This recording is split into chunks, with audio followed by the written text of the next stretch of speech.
Então, quero ouvi-lo sobre este assunto.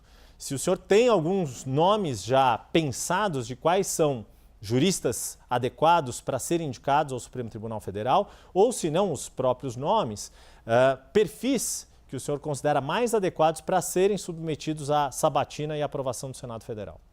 Maravilhoso, é realmente uma pergunta pertinente diante da bomba atômica política da última semana. Primeiro, muito obrigado pela oportunidade de estar aqui com você, Yuri, com a Larissa, com todo mundo, todos os espectadores da CNN, uma honra. E sendo direto na resposta, nós precisamos de um perfil legalista, que não defenda os princípios conhecidos como neoconstitucionalistas, que é o que o próprio Barroso defendia, que é a ideia de que um dos ministros do Supremo tem que inovar, né? Sair da linha de ser um jurista que analisa a Constituição e criar leis a partir das suas decisões. Isso criou boa parte das distorções que a gente vê na relação entre judiciário e legislativo. Então, figuras que defendem uma perspectiva clássica por parte do judiciário é o básico, sem escritórios de familiares ligados a eles, sem vontade de participar do debate público, altamente discretos, nenhuma vaidade, nenhuma vontade de aparecer em redes sociais. Isso já é uma base, e obviamente o passado ilibado. Isso é a base para alguém participar de uma Suprema Corte minimamente saudável. No mundo todo, as Supremas Cortes elas são caladas, desconhecidas, quase ninguém sabe o nome dos ministros dessas Supremas Cortes. No Brasil, as pessoas sabem quem são os 11 ministros do STF, mas não sabem quem são os 11 que vão jogar a Copa do Mundo. É sintomático num país que está doente. Pois é, talvez hoje em dia até o Carlo Ancelotti saiba quem são os 11 Eu tenho certeza. do Supremo e ainda está definindo ali o seu... Mas, Lari, antes só de passar a palavra para você, deixa eu só perguntar mais uma coisa aqui para o pré-candidato, para o Renan, porque diante do que aconteceu, também a gente percebeu um protagonismo não só do judiciário, que você já apontou como uma crítica, que o senhor já apontou como crítica, mas do próprio Senado. E aí, qual é, na sua avaliação, o cenário que o próximo presidente, seja ele quem for, vai encontrar na hora de fazer as indicações? Porque além desta vaga, há a previsão de pelo menos outras 3 de ministros que vão atingir a idade de aposentadoria. Luiz Fux, Carmen Lúcia e Gilmar Mendes.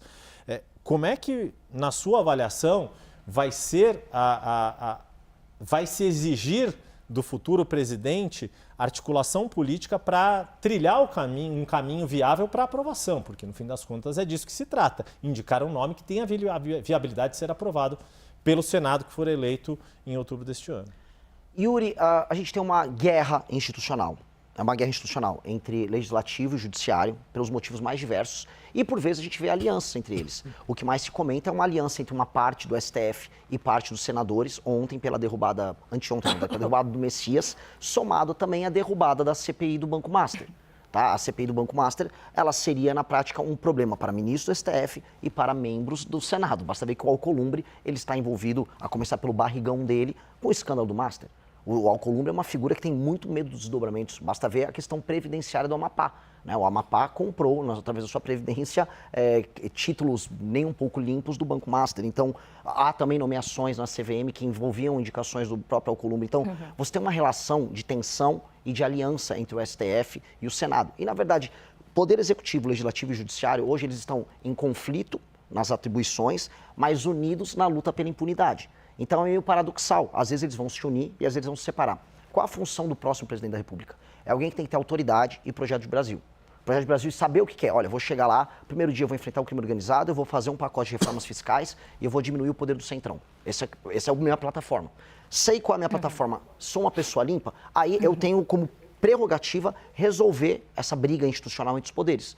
E colocar na caixinha, o judiciário onde precisa ser colocado na caixinha, usando o Congresso e colocar o Congresso na caixinha quando necessário. Um exemplo claro, o Flávio Dino, que é uma figura política que está do outro lado, né, eu não concordo com ele nas premissas dele, ele está fazendo um trabalho que é importante em fiscalizar as emendas parlamentares de boa parte dos corruptos, dos bandidos que controlam o Centrão. Pois bem, não teria problema algum em me aliar com o Flávio Dino no enfrentamento político aos crimes que são cometidos usando parte do orçamento brasileiro. Mesma coisa me aliar com o Senado quando for para colocar o STF na caixinha.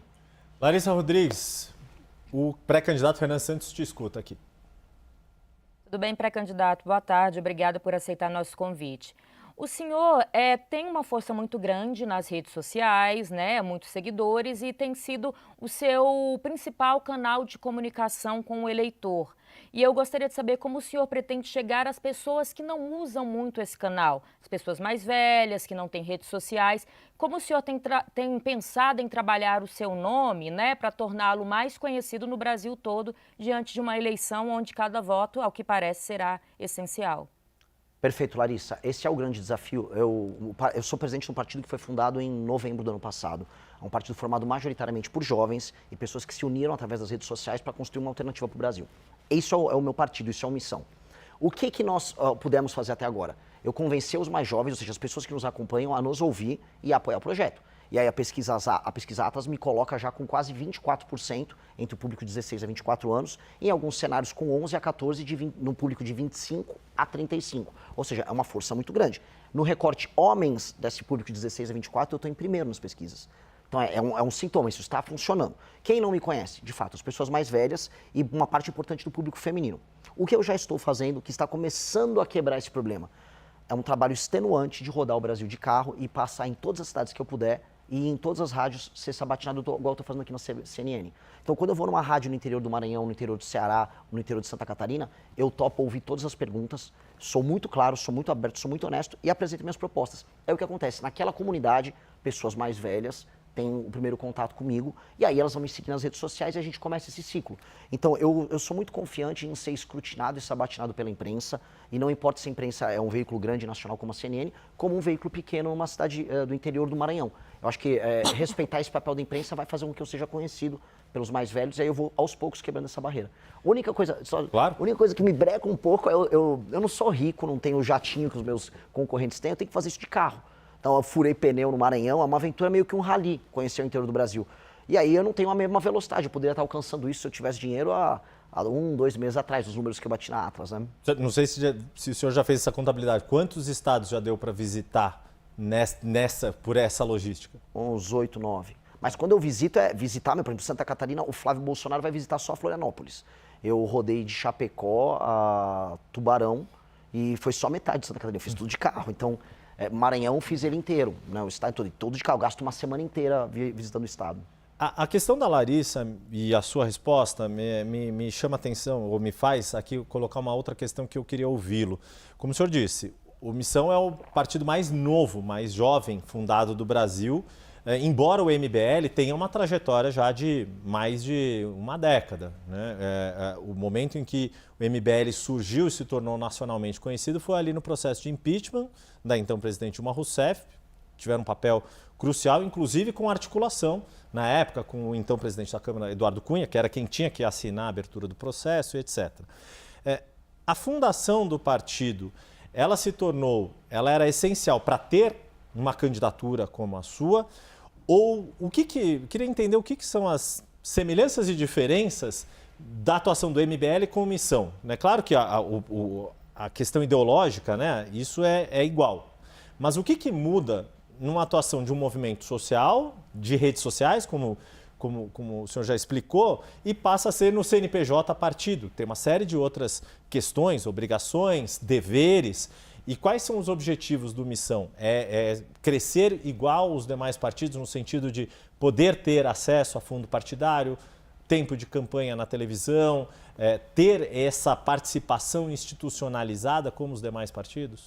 Yuri, eu vou responder usando o exemplo disso aqui que está na nossa mão, o celular. O público da CNN é um público qualificado, tá? Então há muitos empresários que vão entender. A Apple, que é o exemplo que eu coloquei aqui, ela sempre trabalhou a ideia de fazer o software e o hardware.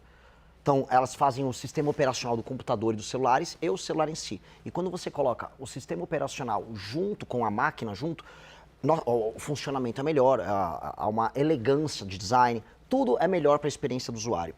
Do ponto de vista político, eu tenho que juntar as ideias, então eu criei a segunda maior revista de política e cultura do Brasil, que é a Valete, um aplicativo, uma rede social própria para criar novas ideias. Nós criamos o Movimento Brasil Livre, onde a gente experimenta essas ideias através do ativismo, e o Partido Político Missão, em que nós institucionalizamos essa ação política. Então, toda a experiência da pessoa que vive as nossas ideias, ela é uma experiência que faz sentido, ela é coerente. Ela participa da produção das ideias, das discussões, dos fóruns de debate, ela vai para a aplicação nisso no mundo real, fazendo ativismo. E eu acho que ser um político sem antes ter sido um ativista é como jogador de futebol que não participou da categoria de base. Você tem que aprender a protestar na sua cidade, pressionar um vereador no teu município. Se você não fez isso, você vai ser um político incompleto. Então, e ao mesmo tempo, você nunca vai ser apenas um ativista se você quiser mudar o Brasil. Você tem que entrar no jogo político, participar das eleições, vencer eleições, participar de debates. Então, agora nós temos condições de fazer isso. E havia uma demanda, tanto que a própria pesquisa Atlas demonstrou que o Partido Missão, com apenas 5 meses de vida, já era o 4º partido favorito dos brasileiros. Então havia uma demanda reprimida por um projeto desses. Então nós estamos entregando um projeto que é completo e, nesse sentido, o futuro para a gente será muito diferente do futuro da maior parte dos partidos brasileiros. Por que eu falo entre aspas? Porque eles não são partidos, são legendas. Se o Kassab vem aqui participar de um debate, uma discussão com você, Yuri, ele vai falar sobre como ele pode ou não apoiar o governo Lula, ou pode não apoiar o governo Tarcísio, ou seja, o Kassab não tem um partido. Ele tem uma legenda que ele troca favores com os outros. Nós temos um partido, e isso é diferente. E aí eu respeito ainda quem é partido. Eu posso discordar essencialmente do PSOL. Mas é um partido, eles têm ideias e defendem as ideias deles. E aí eu quero participar do debate público enfrentando eles. Quem mais são partidos na sua O avaliação? PT é um partido. O PT é um partido de verdade, é um partido corrupto, é um partido com práticas criminosas ao longo da história dele, mas ele é um partido, ele defende teses, defende ideias, é oposição aos adversários dele. Agora, eu falar que MDB, PSD, PL, PP, União Brasil são partidos, isso é piada. Tanto que no Maranhão eu visitei cidades que eram administradas por todos eles e todos faziam campanha por Lula. Entendeu? Então qual o sentido disso? Não tem sentido.